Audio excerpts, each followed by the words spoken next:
Hello and welcome to Horse Sense. I'm Mohit Lalvani here at the Mahalakshmi Racecourse in Mumbai, where the Asian Racing Conference has just gotten over.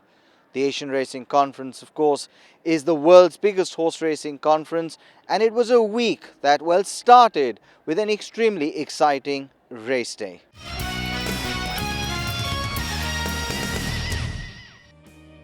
The Asian Racing Conference is the most important racing conference in Asia, if not the world, and is held every 2 years. The honour for 2016 went to India, and with over 600 high-powered delegates flying in from all over the world, it promised to be a week that would bring new and innovative ideas to the industry. The week of the 36th Asian Racing Conference began with the Asian Racing Federation Race Day, which hosted the Grade 1 Villoo Poonawalla Indian Oaks amongst a host of other races that found sponsorships from all parts of the racing world. The race meet was graced by Princess Zara Aga Khan. The race over 2,400 meters had a lineup of 17 fillies come into the parade ring, and the field included the 1,000 guineas winner Myrtlewood from India's champion trainer Pacey Shroff's yard. From a family that was best known for its milers, there were some who doubted her stamina. Wearing the blue silks, she proved to be much too strong for the others, demonstrating a turn of foot that was electric. She left the others standing still and took home the prize from the chairman of the Asian Racing Conference Working Group, Dr. Cyrus Poonawalla, and Princess Zara. Heaven is here, wave after wave, Cameroon on the outside, but Myrtlewood is well clear of Chef Dior. Myrtlewood winning the Villoo Poonawalla Indian Oaks from Chef Dior. Fight for third between Shivalik Heroine and wave after wave, and Heaven is here. Well, I've only seen half the race because I got back into the stands late, so I only saw it from the 7 furlong marker. And I was watching Myrtlewood for a while. Then I lost sight of her and I suddenly saw her around the bend, about 10 or 15 horses wide. And then she did it well from there. Let's see how she gets back, and well, logically it would have to be the Indian Derby. I want to say something specially about the lady that the race was named after, Mrs. Villoo Poonawalla. I think she was one of the finest human beings that you could ever come across. And I think this race is aptly named after her. I'm really happy that I could win it. The race was run in the fashion that Myrtlewood was actually second last most of the way, the first part. And when I thought that maybe she's not going to be able to keep up with the pace, she suddenly accelerated round the bend. She went 6 wide and then she came flying home. So I think as far as the race is concerned, it's a fairy book race. We had doubts on her stamina, but the way she won, she looked like she won by 4 lengths. She could have won by another 2. Well, we hope to run her in the Indian Derby next. Myrtlewood is the well-bred daughter of one of India's leading sires, multidimensional, and will target the colts in the Indian Derby this weekend.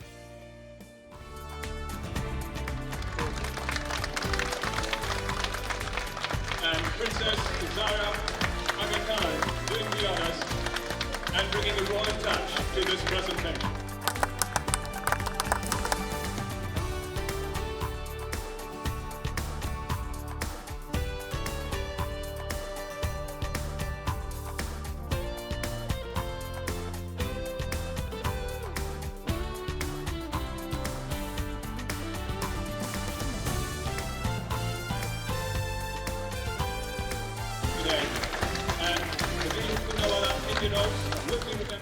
A few races earlier, India's highest stakes earner was sent out in the Breeders of India Turf Championships over 2,000 meters against 5 other rivals. With about $1 million to his credit so far, Kwasa has become one of the best middle distance runners in India in the past decade or so. Carrying a heavy impost of 60 kilos on his back, he stretched away powerfully from his rivals despite being a touch underdone according to his connections. Quasser on the outside, just a shade ahead there of Booker Jones. He's being made to work here today. Quasser by about half a length to 1 length now, the good of Booker Jones and Shivalik Shahs. But going for the line now with 100 to run. Booker Jones fighting back. Quasser really having to work for this victory, but he's pulled away now by about 1.5 lengths there from Booker Jones.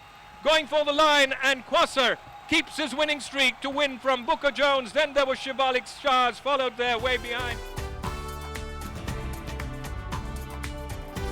It was a very fast run race. I'd like my partners to come, Mr. Tanmay and Mr. Padankar. So, very fast run race right from the beginning. I think it suited him broadly to win the race, but it got a little too fast in the end. I think 600, 800 from home, he was cruising still. So. I think he ran a very good race. It was a fast-paced race, as he mentioned. And let's see what we'll do afterwards. He's an excellent horse. That much only I can tell you. Kausar is a horse, I don't need to speak anything, he speaks himself. He won in a record timing mile and quarter today. And he had put on 12 kilos more than normal weight he runs. But still carrying 60 kilos he has won, and I'm still happy. And I'm sure there's more scope of him doing well better in the future. The next race I think we will be targeting for the in Chennai in the Invitation Cup. Just keeping our fingers crossed and hoping everything goes well for him. Kwasa will next take on the Classic Crop when he targets the Invitation Cup in March. The race day was a plethora of the best that racing has to offer and a promise of what was to come the rest of the week.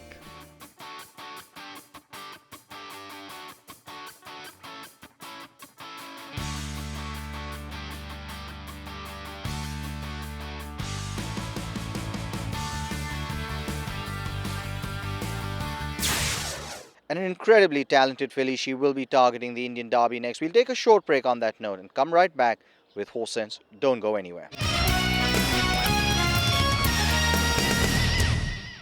Welcome back to Horse Sense. It's time now for us to take a look at the celebrations, the festivities during the Asian Racing Conference. Many believed that the hospitality, not to mention the conference, was as good if not better than the one in Hong Kong 2 years ago.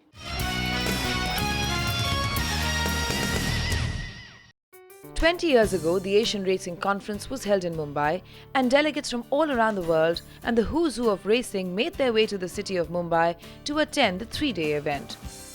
The opening ceremony this time was held on Monday night, and one of Bollywood's leading ladies, Jacqueline Fernandez, brought the roof down after the ceremonial opening. The tone for the occasion was set by the opening address delivered by the guest of honor, Princess Zara Aga Khan, who had everyone in rapt attention, hanging on to every word she said. Racing and breeding have always been seen as high-end activities, a frivolity associated with silly hats.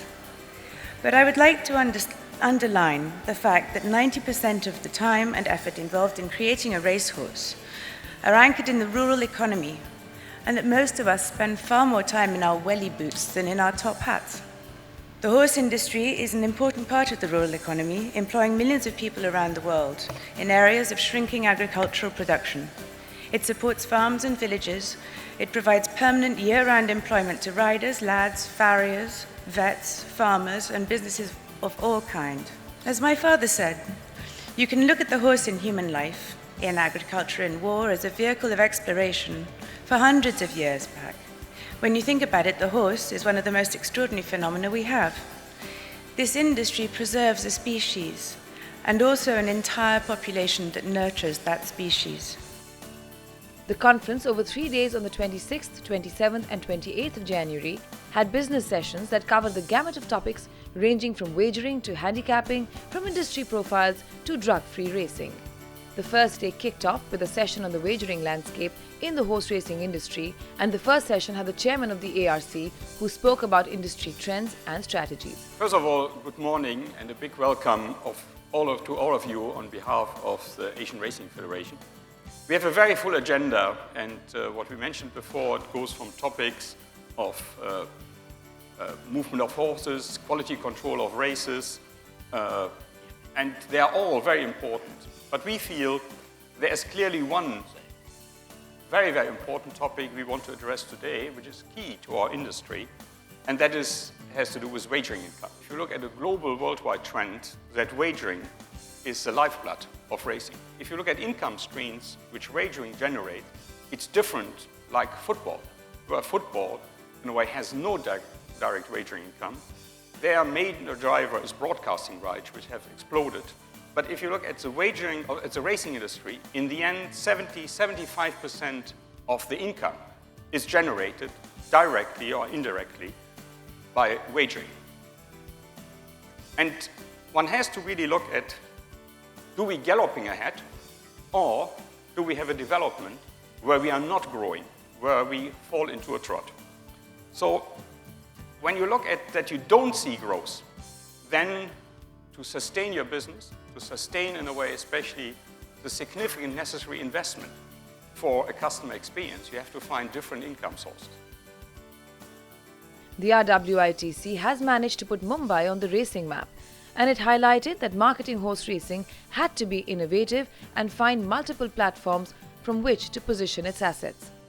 In possibly a feat that is unmatched, the RWITC may be the only race club in the world that has almost every race day sponsored by a corporate house. Sponsorships is the heart of our marketing program.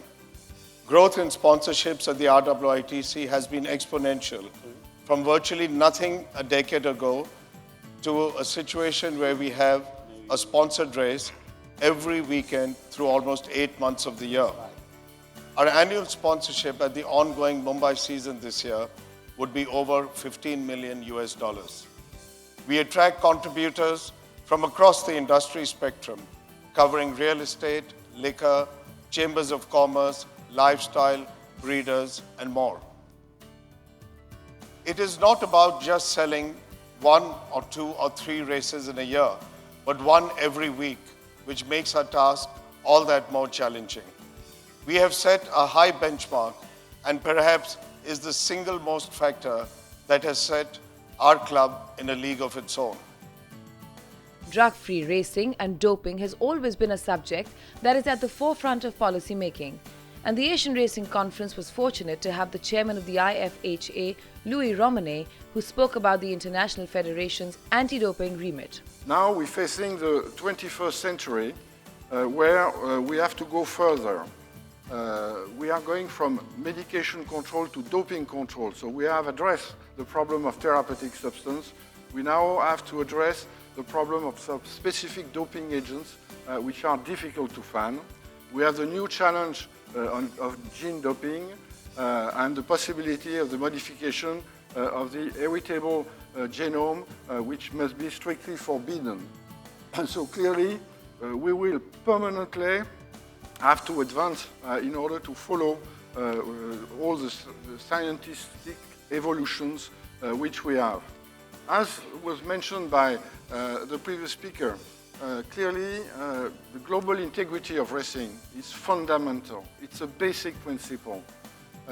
That must be our permanent priority for the confidence of the betting people, on the punter, but also for the breeding industry. We are there to select the best breed in order that they will go back to stud and reproduce, and these horses must run clean of medication. That's very important.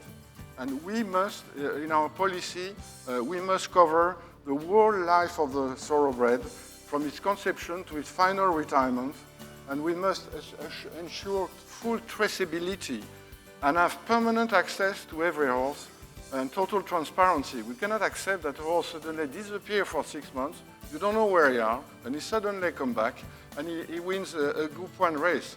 I think that's not what's acceptable. That's why we must develop control in training. China could become the next frontier for horse racing, and while there are multiple players venturing into what may be the world's biggest racing market in the future, the Hong Kong Jockey Club has begun to execute its program for development there. It's the Hong Kong Jockey Club's approach to the development of this software, which I'll concentrate upon today. But before doing so, let me give you some context by explaining the rationale for our involvement. First, as you will have appreciated by now, I think, but it bears elaborating on the point that the club has a long history of contribution and engagement in mainland China. This includes, but it's not limited to, contributions connected with the horse industry. Secondly, as you're aware, the development of racing in the region is a core mission of the Asian Racing Federation, and as the host of the ARF Secretariat, the club takes this mission very seriously.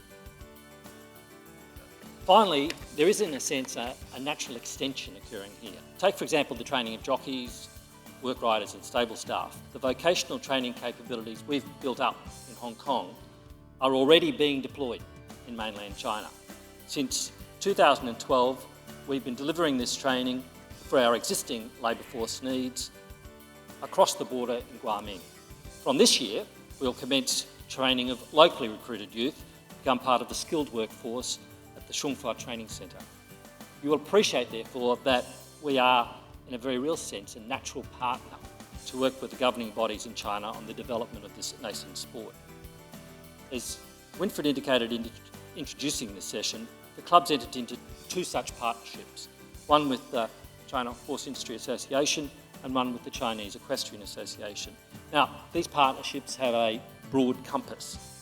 The week was resplendent with entertainment and hospitality that certainly set a benchmark for South Korea to follow as the next host in 2 years. And the racing poet could not have demonstrated the passion that many have for the sport any better.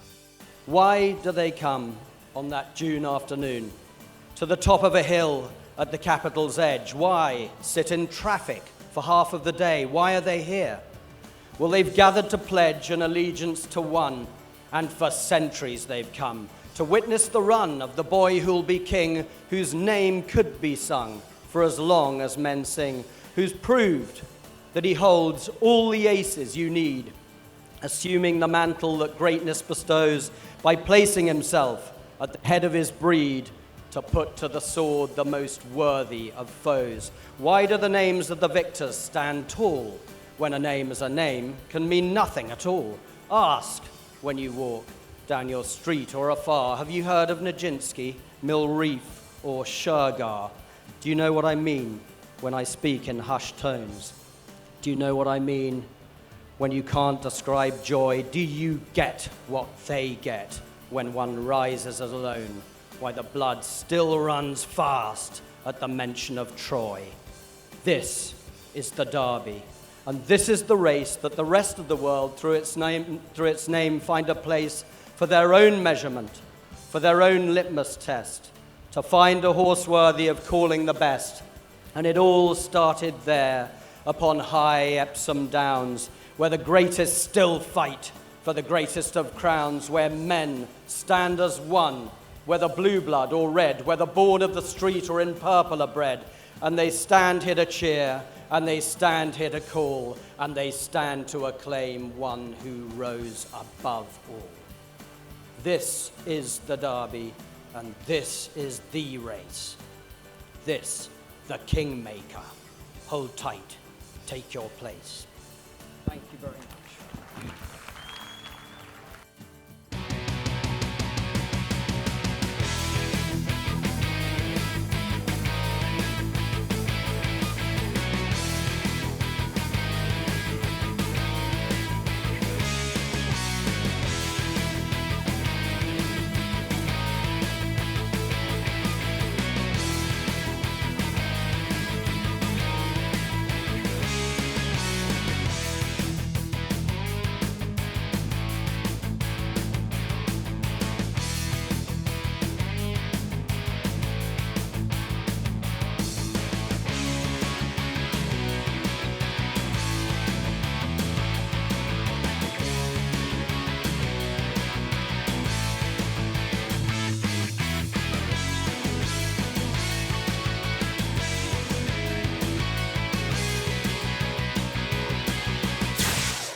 Well, and it was a tremendous conference, and well, I think the highlight for many was Princess Zara. We'll take a short break on that note and come back because we aren't done here on Horse Sense. We traveled next to the Poonawalla Stud Farm for a Stallion show day. Don't go anywhere.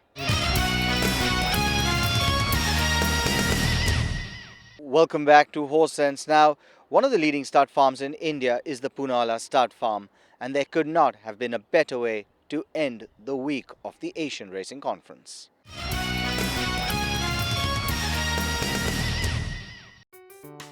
With all the business sessions and the hard work out of the way, it was time to treat the delegates to a day in the sun. The Poonawallas opened their hearts and the gates to their majestic stud farm to welcome everyone for the afternoon. The delegates and guests also got a glimpse at some of the farm's best horses, and everyone was in awe. As the conference wound down to a close, it was time to get a last word on the takeaway from this mega event. Well, first of all, it's my first time to India, and I think it's made such a great impression on many of us, myself included, about what a great destination India is. The conference itself, I thought was extraordinary. The business sessions were very informative, very well attended. I think it was one of the greatest conferences in the 36 conferences that the Asian Racing Federation has held. It was terrific, and it's going to be a great building block for Korea, because I think the momentum will continue as we go to Korea, and it'll get even greater. And so I think it's just a great thing that everybody can come together and kind of come together for a week and really walk away with a better industry. It was a great conference. I think it's always very difficult to fill 3 days of conference. In Paris every year we have just 1 day. And all the big issues were raised, were discussed with very good panelists. A lot of new information, for example on illegal betting as a real challenge. And it was also a way for us who are taking part in all these conferences to give information to people and to teach them about the challenge of the future. It was very well organized. All the main goals were dealt with. The organization was perfect. The country is unique. So I come back home full of ideas for my next conference. I personally think some people came to me and saying that was probably even the best conference we had in relation to content. I think all the 3 days had very interesting topics, very interesting speakers. I personally think we came to very innovative ideas we came to the conclusion that we have to work closer together, especially to fight illegal gambling. And the whole colorfulness, the whole entertainment around the conference was marvelous, and therefore India has been an absolute marvelous host, and especially Cyrus Poonawalla as the chairman of the organizing committee. One word, amazing. This has been an absolutely amazing Asian Racing Conference. Indeed, all of the racing conferences that are now held around the world, this would have to be the best I've been to. Look, we have talked about a lot of stuff. We had 12 business sessions over 3 days, and then before that we had the bureau meetings, including the Stewards Conference. A lot of very important ground covered. For me, the illegal gambling problem, that stands out as something that really was explored in the required detail, and encouragingly and importantly, we now have a way forward. That's essential. A lot of the marketing ideas were wonderful, and I know that delegates, they've said to me already, they'll take those back and start to apply them, so that's great. With all the praise coming their way, the men behind the event were tired but ecstatic with having put India right up there on the global racing map. I thought it went off very well. For our country, it was fabulous. Things went uneventfully, much better than my expectations. I'm very, very pleased because after all the effort, I would term it as an outstanding success. And I asked some of the executive council members like Winfred and Andrew to give me honest feedback on how we did. And he said, you're right there at the top. So, and all the delegates, I'm happy. And that's the greatest satisfaction to hear that our visitors were happy. I think all the business sessions, there were a lot of take home on technology and wagering especially, on medication and the way they promote racing. So there was a lot of learning across the board. And I think the evenings gave us a chance to network, and I've met some very interesting people offline. So I think it's going to be the way up and up for Indian racing from here. Well, I was nervous, but it's all work, clockwork, and I'm overwhelmed with the amount of praises that we have probably don't deserve. But there's no doubt that those who have spoken, not to me, but behind my back, and that's the important thing, have all been, never expected this put up show by India. The highlight was, of course, the zero level tolerance. There was huge participation on it. Message has gone down that the trainer is the responsible person unless he can prove that he was a victim of mitigating circumstances. And the Stewards Conference was brilliant. A lot of exchange of knowledge was taken place. These, in my opinion, were the two most important business sessions and the highlight of the conference. Well, and that's all we have on this episode of Horse Sense. Thank you for being our guest. As always, till I see you on the next episode, goodbye. And as always, may the horse be with you.